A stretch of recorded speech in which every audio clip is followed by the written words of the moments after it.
हाँ तो प्यारे बच्चों साਰਿਆਂ ਨੂੰ ਪਿਆਰ ਭਰੀ ਸਤਿ ਸ੍ਰੀ ਅਕਾਲ। ਹਾਂ ਬੇਟਾ ਆਪਾਂ ਪਿਛਲੇ ਕੁਝ ਦਿਨਾਂ ਤੋਂ ਨਵੋਦਿਆ ਪ੍ਰੀਖਿਆ ਦੀ ਤਿਆਰੀ ਕਰਦੇ ਪਏ ਹਾਂ।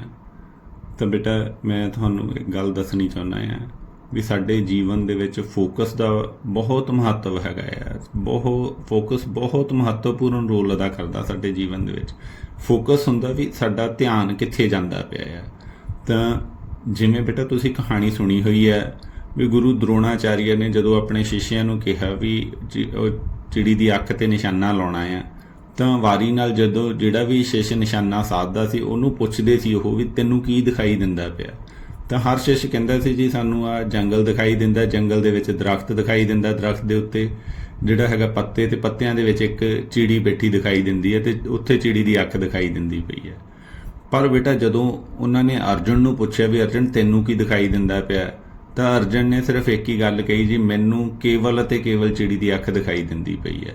ਅਤੇ ਸੋ ਬੇਟਾ ਅਰਜੁਨ ਉਸ ਨਿਸ਼ਾਨੇ ਨੂੰ ਲਾਉਣ ਦੇ ਵਿੱਚ ਕਾਮਯਾਬ ਹੋਇਆ ਸੀਗਾ। ਇਸੇ ਤਰ੍ਹਾਂ ਹੀ ਬੇਟਾ ਅਸੀਂ ਜਿਸ ਚੀਜ਼ ਵਾਲੇ ਪਾਸੇ ਧਿਆਨ ਕਰ ਦਿੰਦੇ ਹਾਂ, ਜਿਸ ਟੀਚੇ ਦੇ ਉੱਤੇ ਆਪਣਾ ਧਿਆਨ ਕੇਂਦਰਿਤ ਕਰ ਦਿੰਦੇ ਹਾਂ, ਉਹ ਟੀਚਾ ਵੀ ਸਾਡੇ ਵੱਲ ਨੂੰ ਕੇਂਦਰਿਤ ਹੋ ਜਾਂਦਾ ਹੈ। ਅਤੇ ਸੋ ਇਸੇ ਕਰਕੇ ਬੇਟਾ ਤੁਹਾਡਾ ਜਿਹੜਾ ਸਾਰਾ ਧਿਆਨ ਹੁਣ ਨਵੋਦਿਆ ਪ੍ਰੀਖਿਆ ਦੇ ਉੱਤੇ ਕੇਂਦਰਿਤ ਹੋ ਜਾਣਾ ਚਾਹੀਦਾ ਆ। ਫਿਰ ਸਫਲਤਾ ਤੁਹਾਡੇ ਲਈ ਬਹੁਤ ਆਸਾਨ ਹੋ ਜੂਗੀ, ਬਹੁਤ ਸਹਿਜੇ ਹੀ ਤੁਸੀਂ ਇਹ ਜਿਹੜਾ ਟੀਚਾ ਹੈ ਪ੍ਰਾਪਤ ਕਰ ਲਓਗੇ। ਸੋ ਆਓ ਬੇਟਾ ਹੁਣ ਦਸ਼ਮਲਵ ਦਾ ਸੈੱਟ ਆਪਣਾ ਚੱਲਦਾ ਪਿਆ, ਤਾਂ ਉਹਦੇ ਅਗਲੇ ਸਵਾਲ ਆਪਾਂ ਸ਼ੁਰੂ ਕਰਦੇ ਹਾਂ। ਹਾਂ ਬੇਟਾ, ਤਾਂ ਹੁਣ ਆਪਾਂ ਪਹੁੰਚ ਗਏ ਸਵਾਲ ਨੰਬਰ 18 ਦੇ ਉੱਤੇ।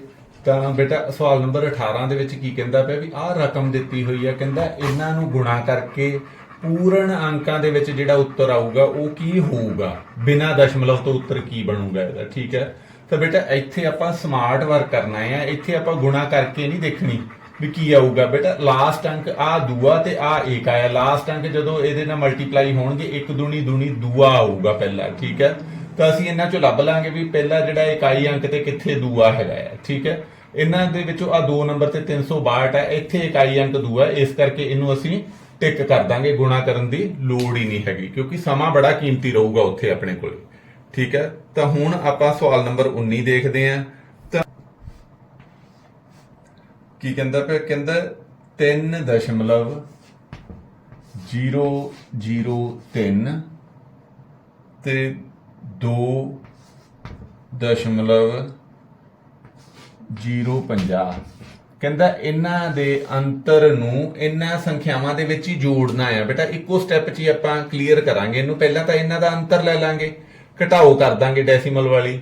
3 ਦੇ 3 ਤਾਂ 10 ਇੱਥੇ 0 ਰਹਿ ਗਈ, ਇਧਰੋਂ ਹਾਸਲ ਲੈ ਲਿਆ, 10 ਚੋਂ 5 ਗਏ 5, ਇੱਥੇ 9 ਦੇ 9 ਰਹਿ ਗਏ, ਇੱਥੇ 2 ਰਹਿ ਗਏ ਸੀਗੇ ਹਨਾ, 2 ਚੋਂ 2 ਗਏ 0। ਹੁਣ ਕਹਿੰਦਾ ਬੇਟਾ ਇਹਨਾਂ ਦੇ ਅੰਤਰ ਨੂੰ ਇਹਨਾਂ ਦੇ ਵਿੱਚ ਜੋੜਨਾ ਆ, ਇਹਨਾਂ ਦੇ ਅੰਤਰ ਨੂੰ ਜੋੜੇ ਜੋ ਇਹਨਾਂ ਦੇ ਸੰਖਿਆਵਾਂ ਦੇ ਜੋੜਫਲ ਵਿੱਚ ਜੋੜਿਆ ਜਾਵੇ ਤਾਂ ਪ੍ਰਾਪਤ ਹੋਵੇਗਾ। ਤਾਂ ਬੇਟਾ ਇੱਥੇ ਇੱਕ ਸਟੈਪ ਆਪਾਂ ਹੋਰ ਐਸੇ ਸਟੈਪ 'ਚ ਕਲੀਅਰ। ਹੁਣ ਇਹਨੂੰ ਸਾਰੀਆਂ ਸੰਖਿਆਵਾਂ ਨੂੰ ਜੋੜ ਦਿੰਨੇ ਆ। ਠੀਕ ਹੈ, ਪਹਿਲਾਂ ਇਹਦੇ ਚੋਂ ਘਟਾਓ ਕਰਕੇ ਅੰਤਰ ਲੈ ਲਿਆ, ਹੁਣ ਇਹਨਾਂ ਤਿੰਨਾਂ ਨੂੰ ਜੋੜ ਦਵਾਂਗੇ। 3 ਤੇ 3 6, 5 ਤੇ 5 10, 9 ਤੇ 1 10, ਇੱਕ ਅੱਗੇ ਚਲਾ ਗਿਆ ਹਾਸਲ, 3 ਤੇ 2 5 ਤੇ ਇੱਕ ਹਾਸਲ ਸੀਗਾ 5 ਤੇ 1 6। ਤਾਂ ਬੇਟਾ ਇਹ ਉੱਤਰ ਆ ਗਿਆ ਸਾਡੇ ਕੋਲੇ 6.006। ਤਾਂ ਚੌਥੀ ਆਪਸ਼ਨ ਹੈ ਜਿਹੜੀ ਸਾਡੇ ਕੋਲੇ ਰਾਈਟ ਆਨਸਰ ਹੋਊਗਾ ਇਹਦਾ। ਹਾਂ ਬੇਟਾ, ਤਾਂ ਹੁਣ ਆਪਾਂ 20 ਨੰਬਰ ਸਵਾਲ ਦੇ ਉੱਤੇ ਪਹੁੰਚ ਗਏ ਬੇਟਾ। ਤਾਂ ਕਿਉਂਕਿ ਟਾਈਮ ਲੱਗ ਜਾਣਾ ਸੀ, ਮੈਂ ਪਹਿਲਾਂ ਲਿਖ ਲਿਆ। ਉਹ ਕਹਿੰਦਾ ਪਿਆ ਵੀ ਇਹਦੇ ਵਿੱਚੋਂ ਕਿਹੜੀ ਰਕਮ ਹੈ ਜਿਹੜੀ ਉਹ ਚੜ੍ਹਦੇ ਕ੍ਰਮ ਦੇ ਵਿੱਚ ਵਾਧੇ ਕ੍ਰਮ ਦੇ ਵਿੱਚ ਲਿਖੀ ਹੋਈ ਹੈ। ਠੀਕ ਹੈ, ਤਾਂ ਬੇਟਾ ਇਹਦੇ ਵਿੱਚ ਪਹਿਲਾ ਆਪਸ਼ਨ ਦਿੱਤੀ 1/3 1/2 0.25। ਤਾਂ ਬੇਟਾ ਆਪਾਂ ਕੀ ਕਰਾਂਗੇ, ਸਾਰਿਆਂ 'ਚ 0.25 ਆਪਸ਼ਨ ਆਉਂਦੀ ਪਈ ਹੈ ਹਨਾ, ਤਾਂ ਆਪਾਂ 0.25 ਨੂੰ ਵੀ ਬਟੇ 'ਚ ਕਰ ਲੈਂਦੇ ਆ, ਫਿਰ ਮੈਂ ਤੁਹਾਨੂੰ ਸਮਝਾਉਣਾ ਬਟਿਆਂ ਦੇ ਵਿੱਚ ਵੱਡੀ ਛੋਟੀ ਕਿਵੇਂ ਹੁੰਦੀ ਹੈ। ਤਾਂ 0.25 ਨੂੰ ਬੇਟਾ ਮੈਂ ਤੁਹਾਨੂੰ ਦੱਸਿਆ ਸੀਗਾ ਵੀ ਦਸ਼ਮਲਵ ਦਾ ਏਕ ਆ ਤੇ ਬਾਕੀ ਜ਼ੀਰੋਆਂ ਲਾ ਦੇਣੀਆਂ ਉੱਥੇ। ਠੀਕ ਹੈ, ਇੱਥੇ ਦਸ਼ਮਲਵ ਦਾ ਏਕ ਆ ਬਾਕੀ ਜ਼ੀਰੋਆਂ, ਇਹ 25/100 ਬਣ ਗਿਆ, 25 ਏਕਮ 25 ਤੇ 25 ਚੌਕਾ 100। ਤਾਂ ਇਹਦਾ ਮਤਲਬ 0.25 ਨੂੰ ਅਸੀਂ 1/4 ਵੀ ਲਿਖ ਸਕਦੇ ਹਾਂ। ਇਹਦੀ ਜਗ੍ਹਾ ਤੇ ਆਪਾਂ ਕਿੰਨਾ ਲਿਖਤਾ 1/4। ਹੁਣ ਬੇਟਾ ਸਾਡੇ ਕੋਲੇ ਰਕਮ ਬਣ ਗਈ 1/3 1/2 ਤੇ 1/4। ਇੱਕ ਗੱਲ ਬੇਟਾ ਧਿਆਨ ਰੱਖਣੀ ਆ, ਬਟੇ ਦੇ ਵਿੱਚ ਜਿਹੜਾ ਉੱਪਰਲੀ ਰਕਮ ਨੂੰ ਅਸੀਂ ਅੰਸ਼ ਕਹਿੰਦੇ ਆ, ਹੇਠਲੇ ਨੂੰ ਹਰ ਕਹਿੰਦੇ ਆ, ਤਾਂ ਜਦੋਂ ਉੱਪਰ ਅੰਸ਼ ਬਰਾਬਰ ਹੋਣ ਤਾਂ ਹਰ ਦੇ ਵਿੱਚ ਜਿਹੜਾ ਹਰ ਛੋਟਾ ਹੁੰਦਾ ਹੈ, ਸਭ ਤੋਂ ਛੋਟਾ ਹੁੰਦਾ, ਉਹ ਅਸਲ ਦੇ ਵਿੱਚ ਸੰਖਿਆ ਵੱਡੀ ਹੁੰਦੀ ਹੈ। ਠੀਕ ਹੈ ਬੇਟਾ। ਤਾਂ ਇਹਦੇ ਵਿੱਚ ਜੇ ਚੜ੍ਹਦੇ ਕ੍ਰਮ 'ਚ ਲਿਖਣਾ ਤਾਂ ਸਭ ਤੋਂ ਪਹਿਲਾਂ ਆਹ 2 ਆਉਣਾ ਚਾਹੀਦਾ ਸੀਗਾ। ਠੀਕ ਹੈ ਬੇਟਾ। ਚੜ੍ਹਦੇ ਕ੍ਰਮ ਪਹਿਲਾਂ ਸਭ ਤੋਂ ਛੋਟੀ ਰਕਮ ਹੈ ਨਾ, ਸਭ ਤੋਂ ਛੋਟੀ ਰਕਮ ਦੇ ਵਿੱਚ ਆ ਜਿੱਥੇ ਬਟਾ 4 ਆ ਉਹ ਸਭ ਤੋਂ ਛੋਟਾ ਆ, ਮਤਲਬ ਪਹਿਲੇ ਨੰਬਰ ਤੇ ਆਹ 4 ਆਉਣਾ ਚਾਹੀਦਾ ਸੀਗਾ, ਫਿਰ ਇਹ ਚੜ੍ਹਦੇ ਕ੍ਰਮ 'ਚ ਬਣਨੀ ਸੀਗੀ। ਠੀਕ ਹੈ ਬੇਟਾ। ਤਾਂ ਉਹਦੇ ਤੋਂ ਬਾਅਦ ਦੇ ਵਿੱਚ ਫਿਰ ਬੇਟਾ ਆਪਾਂ ਇਹਨੂੰ ਲੈ ਲੈਂਦੇ ਆ, ਇੱਥੇ ਫਿਰ 0.25 ਹੈ, ਇਹਦੀ ਜਗ੍ਹਾ ਤੇ ਬੇਟਾ ਅਸੀਂ 1/4 ਹੀ ਲਵਾਂਗੇ। ਠੀਕ ਹੈ। ਹੁਣ ਇਹ ਦੇਖਦੇ ਆ ਚੜ੍ਹਦੇ ਕ੍ਰਮ 'ਚ ਬਣਦੀ ਹੈ ਕਿ ਨਹੀਂ। ਸਭ ਤੋਂ ਛੋਟੀ ਸੰਖਿਆ ਜਿਹੜੀ ਹੈਗੀ ਆ ਉਹ 1/4 ਹੀ ਹੈ, ਕਿਉਂਕਿ ਬਟੇ 'ਚ ਜਿਹੜੀ ਵੱਡੀ ਹੁੰਦੀ ਹੈ ਉੱਪਰ ਸਾਰੇ ਇਹਦਾ ਅੰਸ਼ 1 ਹੀ ਆ, ਹਰ 4 ਹੈ, ਸਭ ਤੋਂ ਛੋਟੀ ਇਹੀ ਹੈ। ਪਰ ਇਦੋਂ ਬਾਅਦ ਦੂਜੇ ਨੰਬਰ ਤੇ 1/3 ਆਣੀ ਚਾਹੀਦੀ ਸੀਗੀ। ਠੀਕ ਹੈ। ਤਾਂ ਫਿਰ ਇਹ ਵਾਧੇ ਕ੍ਰਮ ਦੇ ਵਿੱਚ ਹੋਣਾ ਸੀ, ਕਿਉਂਕਿ ਇਦੋਂ ਦੂਜੇ ਨੰਬਰ ਤੇ 1/2 ਆ, ਇਹ ਵੀ ਆਨਸਰ ਸਾਡਾ ਠੀਕ ਨਹੀਂ ਹੈਗਾ। ਠੀਕ ਹੈ ਬੇਟਾ। ਤਾਂ ਜਦੋਂ ਆ ਦੇਖਦੇ ਆ ਇਹਦੀ ਜਗ੍ਹਾ ਤੇ ਵੀ ਅਸੀਂ 1/4 ਲਿਖ ਸਕਦੇ ਹਾਂ, ਹਨਾ, ਆਪਾਂ ਉੱਥੇ ਬਣਾਇਆ ਸੀ। ਹੁਣ ਦੇਖੋ ਬੇਟਾ, ਤਾਂ ਆ ਬਟਿਆਂ ਦੇ ਵਿੱਚ ਤੁਹਾਨੂੰ ਦੱਸਿਆ ਸੀਗਾ ਵੀ ਜਿਹੜੀ ਸਭ ਤੋਂ ਵੱਡਾ ਹੁੰਦਾ ਹਰ, ਉਹ ਅਸਲ ਦੇ ਵਿੱਚ ਸੰਖਿਆ ਛੋਟੀ ਹੁੰਦੀ ਆ।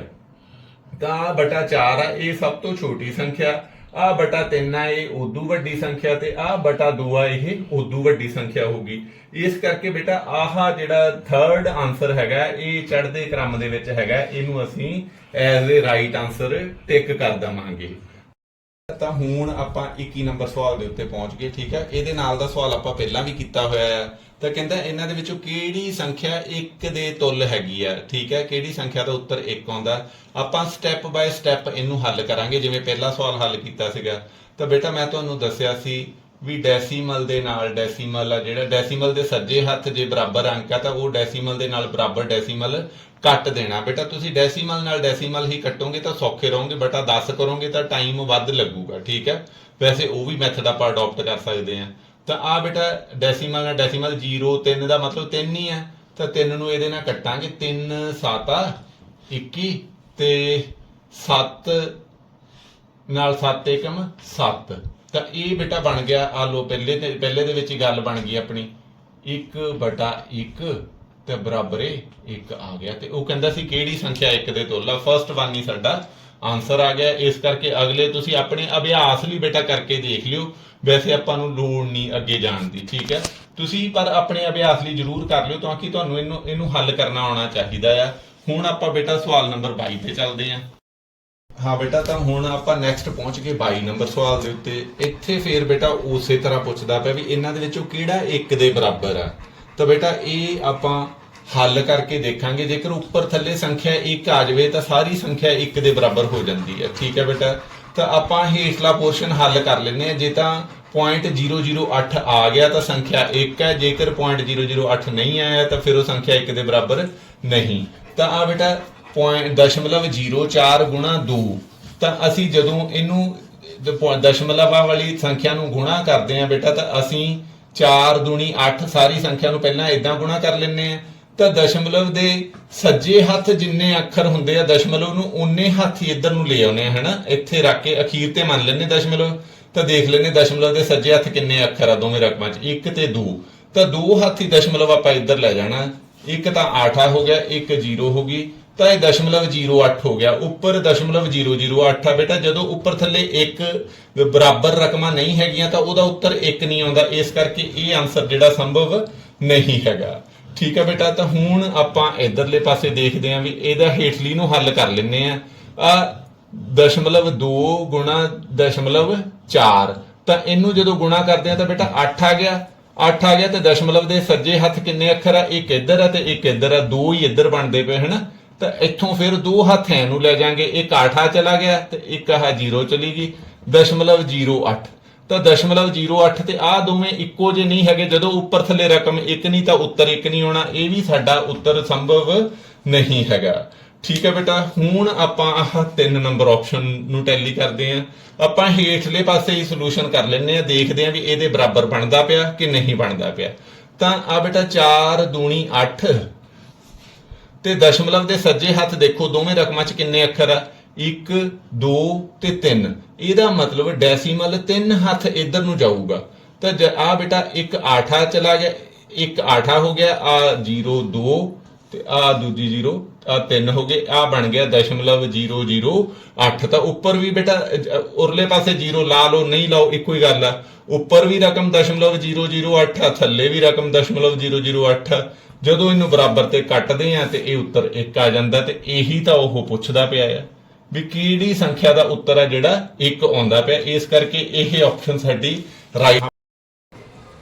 ਹਾਂ ਬੇਟਾ, ਤਾਂ ਇਹ ਸਾਡਾ ਰਾਈਟ ਆਨਸਰ ਹੈਗਾ ਹੈ, ਇਹਨੂੰ ਅਸੀਂ ਐਜ਼ ਏ ਰਾਈਟ ਆਨਸਰ ਟਿਕ ਕਰ ਦੇਵਾਂਗੇ। ਹੁਣ ਆਪਾਂ ਅਗਲੇ ਸਵਾਲ ਤੇ ਚੱਲਦੇ ਹਾਂ ਬੇਟਾ। ਹੁਣ ਆਪਾਂ 23 ਨੰਬਰ ਸਵਾਲ ਦੇ ਉੱਤੇ ਪਹੁੰਚ ਗਏ। ਮੈਂ ਤੁਹਾਨੂੰ ਪਹਿਲਾਂ ਵੀ ਦੱਸਿਆ ਸੀ ਬੇਟਾ ਵੀ ਅਸੀਂ ਸਮਾਰਟ ਵਰਕ ਕਰਨਾ, ਸਵਾਲ ਕੱਢਣ ਦੇ ਚੱਕਰ 'ਚ ਨਹੀਂ ਪੈਣਾ, ਸਿਰਫ ਸਵਾਲ ਨੂੰ ਸਮਝਣਾ, ਕਨਸੈਪਟ ਸਮਝਣਾ, ਉਹਦੇ ਨਾਲ ਹੀ ਉੱਤਰ ਹੁੰਦਾ ਹੈ। ਠੀਕ ਹੈ, ਆ ਵੀ ਸਵਾਲ ਬੇਟਾ ਉਸੇ ਤਰ੍ਹਾਂ ਹੀ ਥੋੜਾ ਜਿਹਾ ਟੈਕਨੀਕਲ ਕਰਕੇ ਉਹਨੇ ਪੁੱਛ ਲਿਆ। ਕਹਿੰਦਾ ਕਿਸੇ ਸੰਖਿਆ ਨੂੰ ਜਦੋਂ 0.6 ਨਾਲ ਜਾਂ 0.6 ਦੇ ਨਾਲ ਗੁਣਾ ਕੀਤਾ ਜਾਂਦਾ ਆ ਤੇ ਆਹ ਉੱਤਰ ਪ੍ਰਾਪਤ ਹੁੰਦਾ ਸਾਨੂੰ। ਫੇਰ ਸੁਣ ਲਓ, ਉਹ ਕਹਿੰਦਾ ਕਿਸੇ ਸੰਖਿਆ ਨੂੰ ਜਦੋਂ 0.6 ਨਾਲ ਗੁਣਾ ਕੀਤਾ ਜਾਂਦਾ ਤਾਂ ਆਹ ਉੱਤਰ ਪ੍ਰਾਪਤ ਹੁੰਦਾ। ਕਹਿੰਦਾ ਜੇ ਉਸੇ ਸੰਖਿਆ ਨੂੰ 0.06 ਨਾਲ ਗੁਣਾ ਕੀਤਾ ਜਾਊਗਾ ਤਾਂ ਉੱਤਰ ਕੀ ਪ੍ਰਾਪਤ ਹੋਊਗਾ। ਤਾਂ ਬੇਟਾ ਇਹਦੇ 'ਚ ਅਸੀਂ ਦਿਮਾਗ ਲੜਾਉਣਾ ਆ ਵੀ 0.06 ਨਾ ਮਤਲਬ ਦਸ਼ਮਲਵ ਦੇ ਪਾਸੇ ਆ ਇੱਕ ਅੰਕ ਵੱਧ ਗਿਆ ਨਾ ਸੱਜੇ ਹੱਥ, ਤਾਂ ਉਨਾ ਹੀ ਉੱਤਰ ਦੇ ਵਿੱਚ ਸੱਜੇ ਹੱਥ ਉਹ ਜਿਹੜੇ ਅੰਕ ਵੱਧ ਜਾਣਗੇ ਉੱਤਰ ਦੇ ਵਿੱਚ, ਬਾਕੀ ਤਾਂ ਉੱਤਰ ਸੇਮ ਹੀ ਰਹਿ ਜਾਊਗਾ ਕਿਉਂਕਿ ਸੰਖਿਆਵਾਂ ਸੇਮ ਹੈਗੀਆਂ ਆ। ਠੀਕ ਹੈ, ਆ 6 ਆ ਤੇ ਆ 0.06 ਆ। ਤਾਂ ਇਹਦਾ ਉੱਤਰ ਬੇਟਾ 657 2 4। ਇੱਥੇ 2 ਹੱਥ ਬਾਅਦ ਡੈਸੀਮਲ ਸੀ, ਬਸ ਇਸ ਉੱਤਰ ਦੇ ਵਿੱਚ 3 ਹੱਥ ਡੈਸੀਮਲ ਦੇ ਜਿਹੜਾ ਹੈਗਾ ਆ, ਡੈਸੀਮਲ ਦੇ ਸੱਜੇ ਹੱਥ 3 ਅੱਖਰ ਆਣਗੇ, ਬਸ ਇੰਨਾ ਹੀ ਅੰਤਰ ਰਹਿ ਜਾਣਾ ਬੇਟਾ ਇਹਦਾ। ਠੀਕ ਹੈ, ਤਾਂ 65.724 ਆ ਜਿਹੜਾ ਸਾਡਾ ਰਾਈਟ ਆਨਸਰ ਹੋ ਜਾਊਗਾ। ਥਰਡ ਵਨ ਆਪਸ਼ਨ ਹੈ ਜਿਹੜੀ ਉਹ ਰਾਈਟ ਆਪਸ਼ਨ ਹੈਗੀ ਆ। ਮੇਰਾ ਖਿਆਲ ਹੈ ਤੁਸੀਂ ਗੱਲ ਸਮਝ ਗਏ। ਸਿੰਪਲ ਡੈਸੀਮਲ ਹੀ ਇੱਧਰ ਨੂੰ ਚੱਕ ਕੇ ਕਰਨਾ ਕਿਉਂਕਿ ਇੱਧਰ ਉਹਨੇ ਇੱਕ 0 ਹੀ ਵਧਾਈ ਹੈ, ਡੈਸੀਮਲ ਦੇ ਉਰਲੇ ਪਾਸੇ ਸੱਜੇ ਹੱਥ ਇੱਕ ਅੱਖਰ ਵਧਾਇਆ, ਅਸੀਂ ਸੱਜੇ ਹੱਥ ਇੱਥੇ ਇੱਕ ਅੱਖਰ ਵਧਾ ਦਿੱਤਾ। ਤਾਂ ਹੁਣ ਬੇਟਾ ਆਪਾਂ ਆ ਗਏ ਸਵਾਲ ਨੰਬਰ 24 ਤੇ। ਤਾਂ ਬੇਟਾ 24 ਨੰਬਰ ਸਵਾਲ ਦੇ ਵਿੱਚ ਉਹਨੇ 4 ਆਪਸ਼ਨਾਂ ਦਿੱਤੀਆਂ। ਕਹਿੰਦਾ ਕਿਹਦਾ ਉੱਤਰ ਆ ਜਿਹੜਾ 12 ਦੇ ਬਰਾਬਰ ਆਉਂਦਾ ਹੈ। ਠੀਕ ਹੈ, ਤਾਂ ਇਹ ਦਸ਼ਮਲਵ ਦੇ ਵਿੱਚ ਗੁਣਾ ਹੈਗੀ ਆ, ਆਪਾਂ ਇਹਨੂੰ ਹੱਲ ਕਰਕੇ ਦੇਖ ਲੈਂਦੇ ਆ। ਠੀਕ ਹੈ, ਸਿੰਪਲ ਢੰਗ ਨਾਲ ਬੇਟਾ ਤੁਹਾਨੂੰ ਦੱਸ ਦਿੱਤਾ ਸੀ ਵੀ ਅਸੀਂ ਸਾਰੀ ਰਕਮ ਨੂੰ ਗੁਣਾ ਕਰ ਲੈਂਦੇ ਆ, ਸਿੱਧੇ ਜਿਹੜੇ ਸੱਜੇ ਹੱਥ ਅੰਕ ਹੁੰਦੇ ਉਹਨਾਂ ਨੂੰ ਗੁਣਾ ਕਰਕੇ ਡੈਸੀਮਲ ਦੇ ਸੱਜੇ ਹੱਥ ਅੰਕ ਗਿਣ ਲੈਂਦੇ, ਉਨੇ ਹੱਥ ਹੀ ਉੱਤਰ ਦੇ ਵਿੱਚ ਵੀ ਸੱਜੇ ਹੱਥ ਡੈਸੀਮਲ ਚਾਹੀਦਾ ਹੈ। ਠੀਕ ਹੈ, ਤਾਂ ਜਦੋਂ ਆਪਾਂ 15 ਨੂੰ 8 ਨਾਲ ਗੁਣਾ ਕਰਦੇ ਆ ਇਹ ਆ ਗਿਆ 120 ਤੇ ਇੱਥੇ ਡੈਸੀਮਲ ਦੇ ਸੱਜੇ ਹੱਥ ਕਿੰਨੇ ਅੰਕ ਆ, ਇਹਦੇ ਚ ਤਾਂ ਹੈ ਨਹੀਂ ਕੋਈ ਸੱਜੇ ਹੱਥ ਡੈਸੀਮਲ ਦੇ, ਇਹਦੇ 1 2 ਤੇ 3। ਇਹਦਾ ਮਤਲਬ ਇੱਥੇ ਵੀ ਡੈਸੀਮਲ 3 ਹੱਥ ਐ ਨੂੰ ਆ ਜਾਊਗਾ, ਇਹ ਬਣ ਗਿਆ 0.120। ਤਾਂ ਉਹ ਤਾਂ ਕਹਿੰਦਾ ਵੀ ਕਿਹਦੇ ਉੱਤਰ 12 ਆਉਂਦਾ ਹੈ ਨਾ, ਇਸ ਕਰਕੇ ਇਹ ਤਾਂ ਪਹਿਲਾ ਆਨਸਰ ਤਾਂ ਹੈ ਨਹੀਂ ਸਾਡਾ। ਠੀਕ ਹੈ, ਉਸ ਤੋਂ ਬਾਅਦ ਦੇ ਵਿੱਚ ਬੇਟਾ ਦੂਜੇ ਨੂੰ ਇਹਨੂੰ ਗੁਣਾ ਕਰ ਲੈਂਦੇ ਆ, 15 8 120। ਹੁਣ ਬੇਟਾ ਡੈਸੀਮਲ ਦੇ ਸੱਜੇ ਹੱਥ ਕਿੰਨੇ ਅੰਕ ਆ, 1 ਤੇ 2, ਇੱਥੇ ਵੀ ਸੱਜੇ ਹੱਥ 2 ਹੀ ਚਾਹੀਦੇ ਆ। ਠੀਕ ਹੈ ਬੇਟਾ, ਇਸ ਕਰਕੇ ਡੈਸੀਮਲ ਇੱਥੇ ਆ ਜਾਣਾ, ਇਹ ਬਣ ਗਿਆ 1.20 1.20। ਇਹ ਵੀ ਆਨਸਰ ਠੀਕ ਨਹੀਂ ਕਿਉਂਕਿ ਆਪਾਂ ਨੂੰ ਉੱਤਰ 12 ਚਾਹੀਦਾ। ਠੀਕ ਹੈ, ਹੁਣ ਆਪਾਂ ਤੀਜੇ ਤੇ ਆਉਨੇ ਆ। ਤਾਂ 15 ਨੂੰ 8 ਨਾਲ ਗੁਣਾ ਕਰਦੇ, 15 8 120। ਤਾਂ ਡੈਸੀਮਲ ਦੇ ਸੱਜੇ ਹੱਥ ਇੱਥੇ ਸਿਰਫ ਇੱਕ ਹੀ ਅੰਕ ਹੈ ਨਾ, ਤਾਂ ਇਹਦੇ ਵੀ ਸੱਜੇ ਹੱਥ ਇੱਕ ਹੀ ਅੰਕ ਚਾਹੀਦਾ। ਤੇ ਇਹ ਡੈਸੀਮਲ ਅਸੀਂ ਇੱਥੇ ਲੈ ਆਵਾਂਗੇ, ਸੱਜੇ ਹੱਥ ਆ 0 ਰਹਿ ਗਈ, ਤਾਂ ਇਹਦਾ ਉੱਤਰ ਕਿੰਨਾ ਆ ਗਿਆ 12 ਆ ਗਿਆ। ਤੇ ਇਹੀ ਉਹਨੇ ਪੁੱਛਿਆ ਸੀ ਵੀ ਕਿਹੜੀ ਗੁਣਾ ਜਿਹੜੀ 12 ਦੇ ਬਰਾਬਰ ਹੈ। ਇਸ ਕਰਕੇ ਥਰਡ ਵਨ ਹੈ ਜਿਹੜਾ ਸਾਡਾ ਰਾਈਟ ਆਨਸਰ ਹੈ, ਇਹਨੂੰ ਅਸੀਂ ਟਿਕ ਕਰ ਦੇਵਾਂਗੇ। ਤਾਂ ਹੁਣ ਹਾਂਜੀ ਬੇਟਾ, ਤਾਂ ਆਪਾਂ ਹੁਣ ਇਸ ਸੈੱਟ ਦੇ ਆਖਰੀ ਸਵਾਲ ਦੇ ਉੱਤੇ ਪਹੁੰਚ ਗਏ, 25 ਨੰਬਰ ਸਵਾਲ ਦੇ ਉੱਤੇ। ਤਾਂ 25 ਨੰਬਰ ਸਵਾਲ ਦੇ ਵਿੱਚ ਬੇਟਾ ਕੀ ਕਹਿੰਦਾ ਪਿਆ ਵੀ ਆਹ 4 ਆਪਸ਼ਨਾਂ ਦਿੱਤੀਆਂ ਹੋਈਆਂ ਉਹਨੇ। ਬੇਟਾ ਕਹਿੰਦਾ ਵੀ ਇਹਦੇ ਵਿੱਚੋਂ ਕਿਹੜੀ ਜਿਹੜੀ ਆਪਸ਼ਨ ਹੈਗੀ ਆ ਉਹ ਘਟਦੇ ਕ੍ਰਮ ਦੇ ਵਿੱਚ ਆ। ਠੀਕ ਆ, ਘਟਦਾ ਕ੍ਰਮ ਹੋ ਗਿਆ, ਲੈਂਦਾ ਕ੍ਰਮ ਹੋ ਗਿਆ। ਤਾਂ ਉਹਦੇ ਵਿੱਚ ਕੀ ਹੁੰਦਾ ਬੇਟਾ ਵੀ ਅਸੀਂ ਕੀ ਕਰਦੇ, ਪਹਿਲਾਂ ਸਭ ਤੋਂ ਵੱਡੀ ਸੰਖਿਆ, ਫਿਰ ਉਦੋਂ ਛੋਟੀ, ਫਿਰ ਉਦੋਂ ਛੋਟੀ, ਫਿਰ ਉਦੋਂ ਛੋਟੀ ਹੁੰਦੀ ਹੈ। ਠੀਕ ਹੈ ਬੇਟਾ, ਤਾਂ ਬੇਟਾ ਦਸ਼ਮਲਵ ਦੇ ਸੱਜੇ ਹੱਥ ਵਾਲੀ ਸੰਖਿਆ ਤਾਂ ਆਪਾਂ ਬਾਅਦ ਦੇ ਵਿੱਚ ਦੇਖਣੀ ਹੁੰਦੀ, ਪਹਿਲਾਂ ਆਹ ਮੇਨ ਸੰਖਿਆ ਅਸੀਂ ਦੇਖਣੀ ਹੁੰਦੀ ਹੈ। ਠੀਕ ਹੈ, ਤਾਂ ਮੇਨ ਸੰਖਿਆ ਦੇ ਵਿੱਚ ਪਹਿਲਾਂ ਹੀ ਆਪਾਂ ਦੇਖਦੇ ਹਾਂ ਆਹ 9 ਆ ਬੇਟਾ। ਠੀਕ ਹੈ, 9 ਤੋਂ ਬਾਅਦ ਦੂਜੀ ਸੰਖਿਆ 8 ਆ, ਘਟਦੇ ਕ੍ਰਮ ਦੇ ਵਿੱਚ ਠੀਕ ਚੱਲਦੀ ਪਈ ਹੈ। ਉਸ ਤੋਂ ਬਾਅਦ ਤੀਜੇ ਨੰਬਰ ਦੇ ਉੱਤੇ 3 ਹੈਗੀ ਆ। ਠੀਕ ਹੈ, ਦਸ਼ਮਲਵ ਵਾਲੇ ਤਾਂ ਬਾਅਦ ਚ ਦੇਖਾਂਗੇ ਜਦੋਂ ਸੇਮ ਆਊਗੀ ਸੰਖਿਆ, ਪਰ ਇੱਥੇ ਸੇਮ ਆਉਂਦੀ ਨਹੀਂ ਪਈ ਆ। ਤਾਂ ਆਹ 2 ਹੈਗੀ ਆ। ਤਾਂ ਬੇਟਾ ਆ ਪਹਿਲਾ ਹੀ ਉੱਤਰ ਆਪਣਾ ਠੀਕ ਉੱਤਰ ਬਣਦਾ ਪਿਆ। ਆਹ 9, ਆਹ 8, ਆਹ 3 ਤੇ ਆਹ 2 ਤਿੰਨੇ ਘਟਦੇ ਕ੍ਰਮ ਦੇ ਵਿੱਚ ਪ੍ਰੋਪਰ ਸੀਕੁਐਂਸ ਬਣਦੀ ਪਈ ਹੈ। ਡੈਸੀਮਲ ਵਾਲੇ ਤਾਂ ਬੇਟਾ ਆਪਾਂ ਉਦੋਂ ਚੈੱਕ ਕਰਾਂਗੇ ਜਦੋਂ ਕਿਤੇ ਦੋਵੇਂ ਸੰਖਿਆਵਾਂ ਸੇਮ ਹੋ ਜਾਣਗੀਆਂ, ਫਿਰ ਅਸੀਂ ਦੇਖਦੇ ਹੁੰਨੇ ਵੀ ਇਹ ਡੈਸੀਮਲ ਦੇ ਸੱਜੇ ਹੱਥ ਜਿਹੜੀ ਸੰਖਿਆ ਵੱਡੀ ਛੋਟੀ ਆ ਉਹ ਫਿਰ ਉਸ ਪੂਰੀ ਸੰਖਿਆ ਨੂੰ ਵੱਡੀ ਛੋਟੀ ਕਰਦੀ ਹੈ। ਸੋ ਬੇਟਾ ਇਸ ਕਰਕੇ ਆਹ ਸੀਕੁਐਂਸ ਆ ਜਿਹੜੀ ਘਟਦੇ ਕ੍ਰਮ ਦੇ ਵਿੱਚ ਹੈਗੀ ਆ, ਤਾਂ ਫਸਟ ਵਨ ਹੀ ਸਾਡਾ ਰਾਈਟ ਆਨਸਰ ਹੈਗਾ, ਇਹਨੂੰ ਅਸੀਂ ਟਿਕ ਕਰ ਦਵਾਂਗੇ। ਤੇ ਸੋ ਬੇਟਾ ਇਹਦੇ ਨਾਲ ਹੀ ਸਾਡਾ ਇਹ ਸੈੱਟ ਆ ਜਿਹੜਾ ਕੰਪਲੀਟ ਹੋ ਗਿਆ। ਹਾਂ ਬੇਟਾ, ਤਾਂ ਹੁਣ ਇਸ ਸਵਾਲ ਦੇ ਨਾਲ ਹੀ ਸਾਡੇ ਜਿਹੜੇ 25 ਸਵਾਲ ਕੰਪਲੀਟ ਹੋ ਗਏ ਦਸ਼ਮਲਵ ਵਾਲੇ ਸੈੱਟ ਦੇ। ਤੇ ਇਹਦੇ ਹੁਣ ਆਪਾਂ ਅਗਲਾ ਸੈੱਟ ਕਰਾਂਗੇ। ਤੇ ਬੇਟਾ ਮੈਂ ਫੇਰ ਤੁਹਾਨੂੰ ਦੱਸਣਾ ਚਾਹੁੰਦਾ ਵੀ ਰੈਗੂਲਰ ਬੇਟਾ ਇਹਦੇ ਉੱਤੇ ਮਿਹਨਤ ਕਰੀ ਚੱਲੋ ਤੁਸੀਂ, ਕਿਉਂਕਿ ਤੁਸੀਂ ਦੇਖੋ ਹੁਣ ਮੌਸਮ ਆ ਜਿਹੜਾ ਚੇਂਜ ਹੋ ਰਿਹਾ ਆ, ਤਾਂ ਮੈਨੂੰ ਉਹ ਗੀਤ ਚੇਤੇ ਆਉਂਦੇ ਪਏ ਆ, ਇੱਕ ਰੁੱਤ ਆਏ ਇੱਕ ਰੁੱਤ ਜਾਏ ਮੌਸਮ ਬਦਲੇ ਨਾ ਬਦਲੇ ਨਸੀਬ। ਸੋ ਬੇਟਾ ਰੁੱਤਾਂ ਆਉਂਦੀਆਂ ਪਈਆਂ ਰੁੱਤਾਂ ਜਾਂਦੀਆਂ ਪਈਆਂ ਆ, ਪਰ ਜਿਹੜੇ ਬੱਚੇ ਮਿਹਨਤ ਕਰਦੇ ਪਏ ਆ ਇਹ ਰੁੱਤਾਂ ਨਹੀਂ ਬਦਲਦੀਆਂ, ਉਹਨਾਂ ਦਾ ਨਸੀਬ ਆ ਜਿਹੜਾ ਨਾਲ ਦੀ ਨਾਲ ਬਦਲੀ ਜਾਂਦਾ ਹੈ। ਸੋ ਬੇਟਾ ਨਿਰੰਤਰ ਮਿਹਨਤ ਕਰਦੇ ਰਹੋ, ਸਫਲਤਾ ਤੁਹਾਡੇ ਤੋਂ ਫਿਰ ਦੂਰ ਨਹੀਂ ਹੋਊਗੀ। ਸੋ ਇਹ ਵੀਡੀਓ ਦੇਖ ਕੇ ਤੁਸੀਂ ਜੋ ਰੱਬ ਰੂਪੀ ਬੱਚਿਆਂ ਨੇ ਸੇਵਾ ਦਾ ਮੌਕਾ ਦਿੱਤਾ, ਇਹਦੇ ਲਈ ਤੁਹਾਡਾ ਬਹੁਤ ਬਹੁਤ ਧੰਨਵਾਦ। ਥੈਂਕ ਯੂ ਬੇਟਾ।